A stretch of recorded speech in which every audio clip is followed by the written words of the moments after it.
Мари стояла неподвижно, сжимая пальцами край своей скромной накидки, словно это могло защитить ее от неминуемой судьбы. «Отбросьте страх и стыд, дитя мое, никто вас не обидит», — тихо произнес отец, стараясь придать голосу уверенность, которой сам не чувствовал. Ведь он уже дал свое согласие, Мари должна была отправиться в покои молодого монарха. Перед уходом мать бережно поправила на дочери ее самые лучшие платья и сняла с ее плеч старую накидку, в которой она обычно ходила дома. Если уж его величество желает их дочь, то хотя бы сегодня она должна выглядеть достойной его внимания. Эти слова эхом отдавались в голове Мари Туше, пока ее вели по длинным коридорам, освещенным факелами. Впереди была дверь, за которой ее ждал человек, от которого зависела ее дальнейшая судьба, и это был король Франции, Карл IX. Оказавшись перед королем, она едва находила силы говорить. «Я боюсь», — прошептала она, опуская глаза. «Когда вы женитесь, меня отошлют, и вы тут же забудете обо мне». Он приблизился, мягко коснулся ее руки, словно хотел рассеять ее страх. «Никто не сможет занять твое место», — сказал он с той убежденностью, в которой сам нуждался.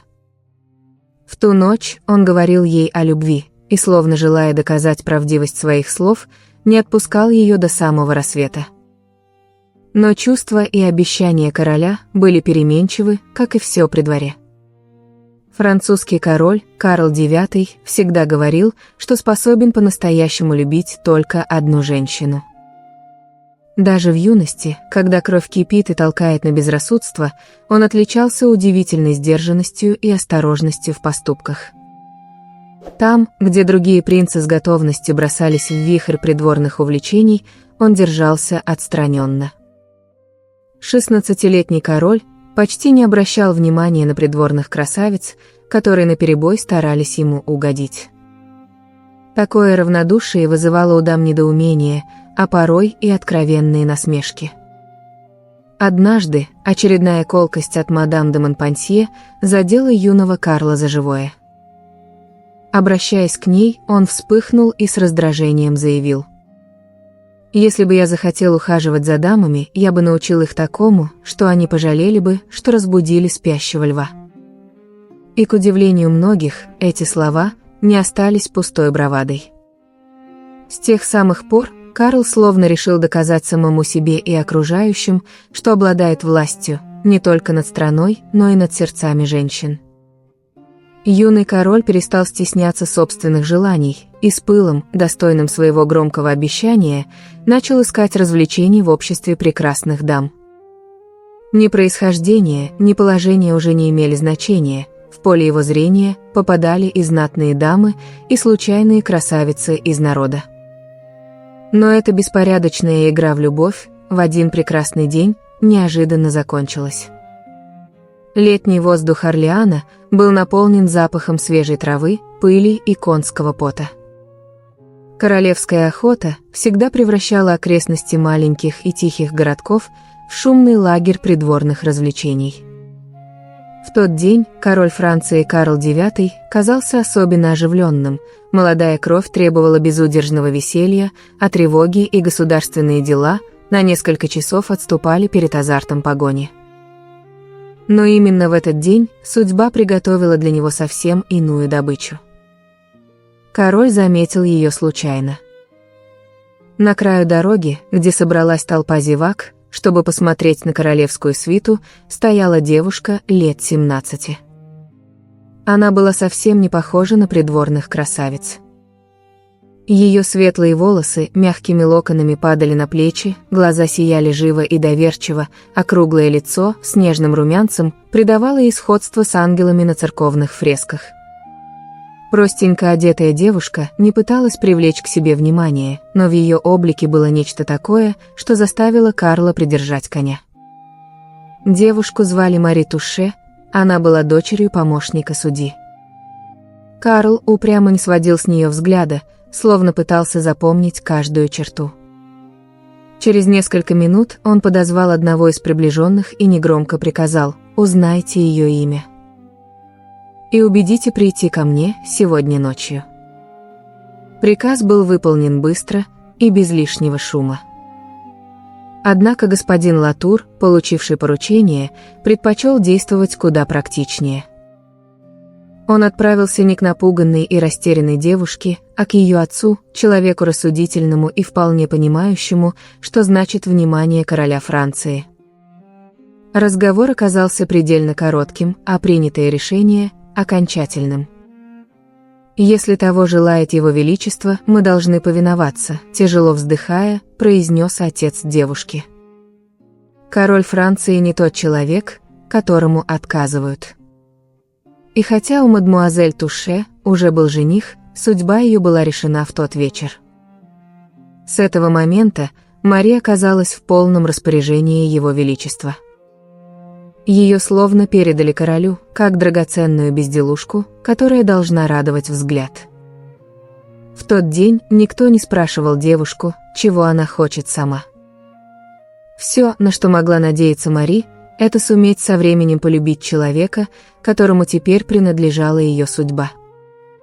Для Карла же появление Марии оказалось неожиданным утешением. Сын Екатерины Медичи и Генриха II вырос в жестоком мире придворных интриг, политических расчетов и постоянной борьбы за власть. Двор учил осторожности, подозрительности и умению скрывать свои чувства. Нежности и искренних чувств в его жизни было мало. Но именно Мари Туше привнесла в его искалеченный мир то, чего король почти не знал раньше – простое человеческое тепло. Она не стремилась влиять на политику и не пыталась блистать при дворе. Рядом с ней Карл чувствовал себя не королем, а просто мужчиной, которого любит. Однако даже в этой тихой истории любви нашлось место тревоги. В самом начале их отношений до короля дошел неприятный слух. Ему сообщили, что Мари тайно продолжает переписываться со своим прежним женихом и даже хранит его последнее любовное письмо при себе, в маленьком кошельке, спрятанном у пояса. Эта новость заставила Карла нахмуриться. «Значит, она все еще любит другого», – тихо произнес он. Впервые он почувствовал сомнение в той преданности, которой так дорожил. И хотя ревность и подозрения не давали Карлу покоя, он не стал устраивать сцен и даже не потребовал объяснений. Король предпочел убедиться во всем сам, но другим способом. Однажды за обедом произошло странное происшествие. Среди слуг скрывался ловкий карманник, специально приглашенный по этому случаю. По тайному приказу короля он незаметно прошелся вдоль стола и один за другим срезал кошели у придворных дам. Никто не успел понять, что произошло, пока кошельки не оказались перед королем. Когда раскрыли тот, что принадлежал Мари Туше, в нем действительно нашли письмо, то самое признание в любви, слишком откровенное, чтобы оставить место сомнениям. В зале воцарилась напряженная тишина. Мари побледнела, а слезы уже предательски катились по ее щекам. Она едва держалась на ногах, но отпираться уже было бессмысленно. Однако Мари все же попыталась защититься. «Ваше Величество, клянусь, это письмо не для меня», – прошептала она. На нем нет даже подписи. Девушка, задыхаясь от волнения, клялась, что предана лишь одному человеку, своему королю. В этот миг в его душе боролись два чувства – гнев и странная, болезненная нежность. Он мог наказать, мог и отвергнуть, но вместо этого лишь отвел взгляд, будто устал от собственной подозрительности. «Довольно», – тихо произнес он. «Пусть будет так». А то злополучное письмо было брошено в огонь. Король простил ее, или, по крайней мере, решил сделать вид, что поверил. С того дня Мари словно растворилась в его жизни, окончательно подчинившись не только его власти, но и его настроениям, его страхам и его любви. Она почти не покидала его, становясь для него тихой гаванью среди бурь придворной жизни. Однако любовь монарха редко бывает только его личным делом. Присутствие Мари рядом с королем становилось все заметнее, и это не могло не тревожить тех, кто привык управлять государством. И прежде всего, вдовствующую королеву Екатерину Медичи. Властная и расчетливая, она не могла мириться с тем, что на ее сына влияет девушка без титула, к тому же гугенотка, в то время как протестантов преследовали, подвергали допросам и казням. Более того, при дворе стали шептаться, что именно благодаря этой тихой и неприметной Мари Туше король благосклонно относится к адмиралу Гаспару де Калиньи, одному из самых влиятельных лидеров гугенотов. Екатерина прекрасно понимала, пока рядом с Карлом находится эта девушка, ее собственное влияние на сына будет слабеть. Нужно было как можно скорее найти способ разрушить эту привязанность. Вдовствующая королева выбрала самый надежный и проверенный способ в таких случаях. Она решила женить короля. Но невеста должна была быть особенной. Екатерина Медичи искала не просто политический союз. Она хотела, чтобы молодая королева затмила Мари красотой, благородством и происхождением. После долгих переговоров выбор пал на Елизавету Австрийскую, дочь императора Священной Римской империи, чью красоту считали одной из самых безупречных во всей Европе. Когда известие о предстоящем браке достигло двора, Мари побледнела. Она слушала восторженные придворные разговоры, стараясь не показывать своих чувств, но в одиночестве ее охватывало отчаяние. Мучительная ревность не давала ей покоя и съедала изнутри. Она плакала так часто, что лицо ее распухло от слез, а глаза постоянно были красными. Мысль о том, что рядом с королем появится другая женщина, законная королева Франции, казалась ей невыносимой. Король же тем временем ждал прибытия принцессы с живым интересом. Карл был человеком страстным и порывистым, и мысль о красавице-принцессе будоражила его воображение. Охваченный противоречивыми чувствами, он не мог сдержать любопытство. Он даже переоделся в простое платье и, смешавшись с толпой горожан, вышел на улицы Парижа, чтобы собственными глазами увидеть, как Елизавета Австрийская въезжает в город. Когда карета остановилась, и принцесса показалась перед народом, толпа восхищенно загудела. Она действительно была прекрасна, высокая, стройная, с тонкими чертами лица и светлыми волосами, казалась воплощением благородства.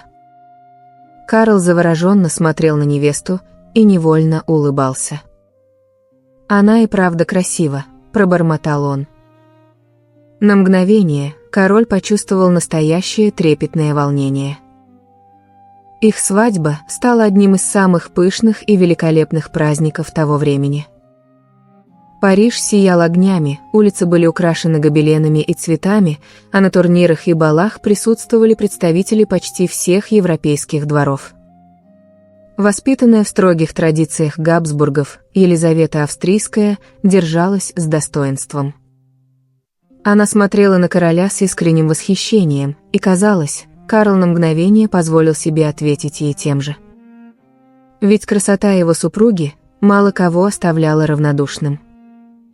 В ней было благородство, утонченность и достоинство, которым невозможно было не восхититься.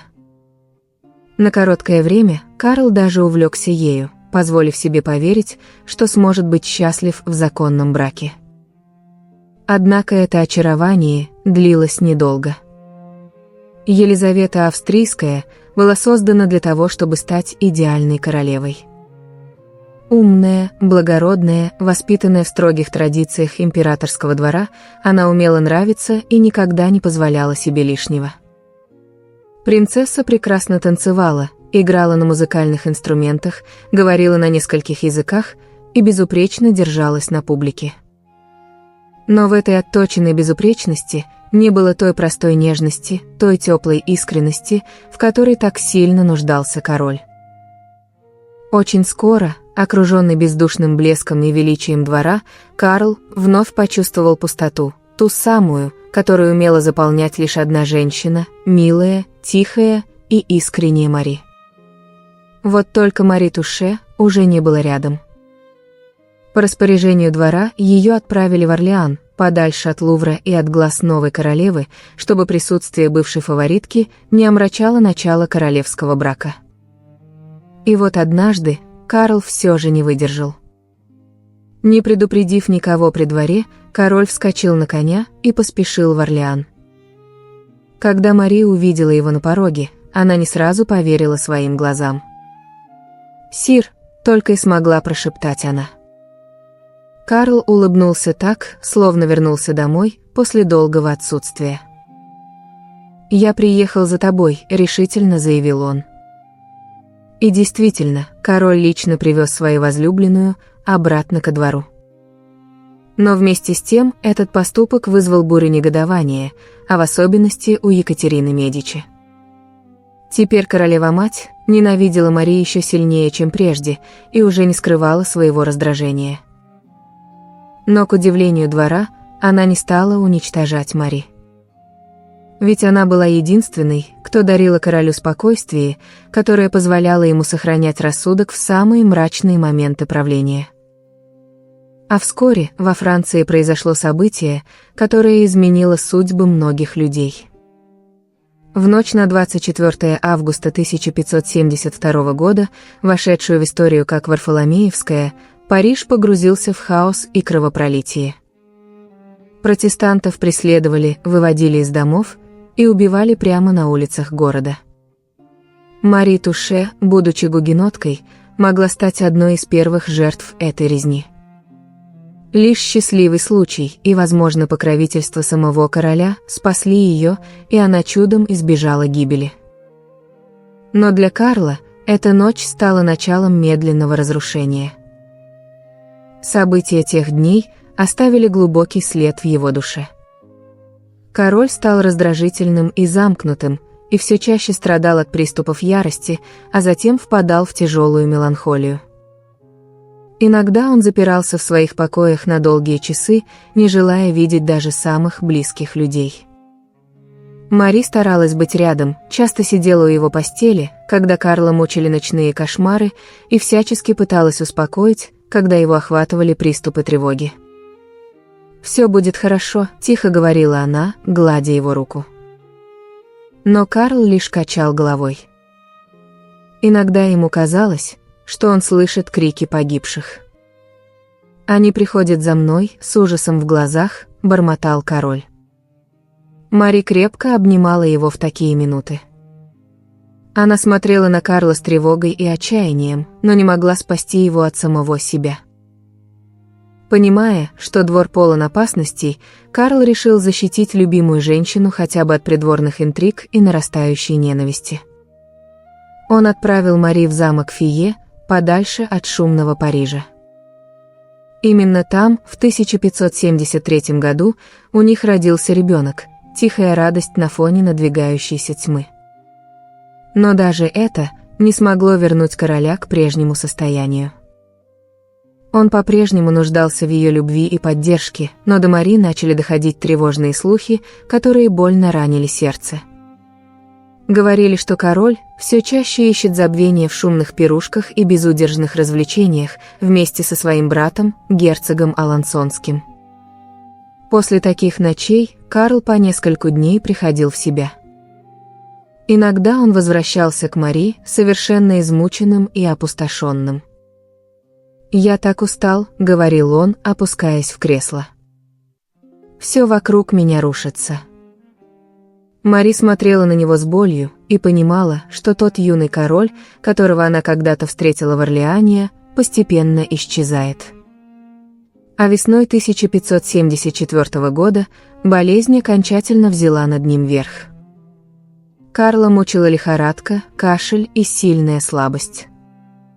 Врачи говорили о плеврите, который развился на фоне затянувшейся болезни легких. 30 мая 1574 года 23-летний король Франции умер. Те, кто его знал, высказывали домыслы, что короля убили не только недуги, но и собственная совесть. Для Мари Туше смерть Карла IX стала тяжелой утратой, но вместе с тем пришло и странное чувство освобождения. Больше она не принадлежала двору. Покинув Париж, Мари вернулась в Орлеан, туда, где когда-то началась ее история. Спустя 2 года она вышла замуж за Франсуа де Антрак, человека знатного и уважаемого. Это был уже иной союз, без страстей двора, без ревности и интриг.